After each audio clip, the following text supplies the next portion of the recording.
Buenas tardes a todos. Con nuestro grupo integrado por Valesca Alvarado, Millaray Sáez y quien les habla, Isabel Bastías, expondremos acerca de la neurofisiología del aprendizaje y la memoria. El cerebro humano constantemente está cambiando gracias a los aprendizajes y las experiencias que adquiere a lo largo de todo su ciclo vital. Esta capacidad se denomina plasticidad neuronal, que nos permite aprender nuevas habilidades, establecer nuevas memorias y generar respuestas a las adversidades del medio. Se denomina memoria la capacidad que tiene nuestro cerebro para codificar, almacenar, consolidar y posteriormente recuperar los conocimientos aprendidos sobre el mundo. Esta función cognitiva está directamente relacionada con el aprendizaje. Este proceso se hace posible gracias a la variación de la sensibilidad de transmisión sináptica de una neurona a otra, generando nuevas vías o vías facilitadas de información de señales por los circuitos neuronales del cerebro, llamadas huellas de memoria. La memoria funciona por asociación gracias a las interconexiones de nuestras neuronas. Además es selectiva, ya que cada individuo decide qué recordar, almacenar o guardar y su capacidad varía a medida que pasan los años, ya que puede sufrir deterioro por enfermedades como el Alzheimer. Como anteriormente señalamos, la memoria es una función cognitiva básica que adquiere la información desde los estímulos que provienen del exterior y que son percibidos gracias a nuestros órganos sensitivos. Por una parte tenemos la memoria positiva, la cual se genera como consecuencia de situaciones relacionadas al dolor o al placer. El cerebro cuenta con la capacidad de facilitar y almacenar las huellas de memoria como resultado de la facilitación o sensibilización de las vías sinápticas.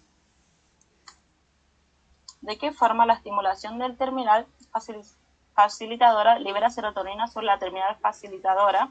Esta actúa sobre los receptores de serotonina al nivel de la membrana terminal sensitiva, que induce la formación de monofosfato de adenosina cíclico, AMPC, activando una proteína sinasa dependiente de la AMPC, PKA, que fosforila una proteína que forma parte de los canales de fosfato, bloqueando su conducta y permitiendo que su mayor cantidad de iones de calcio penetren en la terminal sináptica, prolongando el potencial de acción. Por otra parte, la memoria negativa se produce gracias a un proceso llamado habituación, en donde el cerebro desecha información carente de interés mediante la inhibición de las vías sinápticas. ¿De qué forma? Cerrando progresivamente los canales de calcio de la terminal sensitiva a la terminal presináptica. Ebbinghaus en 1885 logró describir las leyes básicas de la memorización, la curva de aprendizaje y del olvido, a través de un experimento que realizó consigo mismo memorizando una lista de sílabas sin sentido. Memoria a largo plazo. La memoria a largo plazo se puede definir como el mecanismo cerebral que nos permite codificar y retener una cantidad prácticamente ilimitada de información durante un periodo largo de tiempo. Las alteraciones estructurales más importantes de la memoria a largo plazo son: aumento del número de lugares de liberación de vesículas para la secreción de neurotransmisores, incremento del número de vesículas del transmisor, aumento del número de terminales sinápticas y modificaciones de las estructuras de las espinas dendríticas. Según el tipo de información que se almacena y se recupera, podemos clasificar la memoria a largo plazo en memoria explícita o declarativa, que almacena conocimientos, permite recordar los detalles de un pensamiento integrado y requiere un esfuerzo consciente. Se dividen en memoria episódica o autobiográfica asociada a las experiencias personales, y la memoria semántica asociada a hechos, conocimientos objetivos que se aprenden en el colegio o en libros. ¿Qué áreas de asociación están implicadas en el almacenamiento del conocimiento de la memoria explícita? Están implicadas las áreas de asociación prefrontal, límbica y pariento-occipital temporal de la corteza. Allí se sintetiza la información sensorial. Luego se transporta a las cortezas parahipocámpicas y peririnal, posteriormente a la corteza entorrinal, la circunvalación dentada, el hipocampo, el sobículo, terminando en la corteza entorrinal. Desde ahí la información es devuelta a las cortezas del parahipocampo y peririnal, finalmente a las áreas de asociación de la neocorteza. Memoria implícita o procedimental o no declarativa. Se caracteriza por almacenar habilidades motoras, es inconsciente y se construye lentamente a través de la repetición y se expresa en la ejecución de acciones. Se puede clasificar en dos tipos de aprendizajes: no asociativa, habituación y sensibilización, y la asociativa, que existen dos modelos. El primero es basado en el experimento para establecer el aprendizaje a través de la asociación de estímulos, condicionamiento clásico de Ivan Pavlov. Y el segundo es basado en el condicionamiento operante de Skinner, donde plantea que el aprendizaje asociativo está relacionado entre la conducta y sus consecuencias, pudiendo obtener una recompensa o evitar un castigo. ¿Qué áreas de asociación están implicadas en el almacenamiento del conocimiento en la memoria implícita? Las áreas de asociación implicadas dependerán de la forma en que se adquiere el conocimiento. Memoria adquirida a través del temor, componente emocional que implica el núcleo amigdaliano. Memoria adquirida a través del condicionamiento operante, implica el estriado y el cerebelo. Memoria adquirida del condicionamiento clásico, la sensibilización y habituación, implica reflejos, sistemas sensoriales y motores. Los mecanismos moleculares de almacenamiento de la memoria. El proceso por el cual la memoria a corto plazo se convierte a largo plazo se denomina consolidación, y para su realización intervienen tres procesos: la expresión genérica, nueva síntesis de proteínas y crecimiento de conexiones sinápticas. ¿Cómo ocurre? Una aplicación repetida de serotonina activa la subunidad catalítica de pKa, que recluta otra sinasa segunda mensajera, la proteinsinasa activada por mitógeno, y ambas son translocadas al núcleo de la neurona sensitiva. Luego, la subunidad catalítica activa el interruptor genético CREB1. Cuando este factor se fosforiliza, se une al CRE, que es el elemento de respuesta al AMPC, mediante la MAPK, la subunidad catalítica de pKa, que actúa de forma indirecta, alivianando las acciones inhibidoras de CREB2, un represor de la transcripción.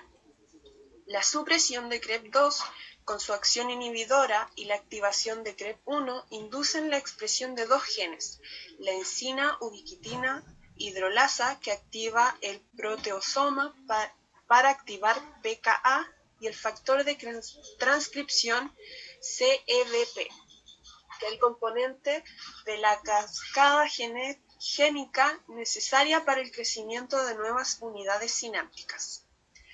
El almacenamiento de la memoria explícita.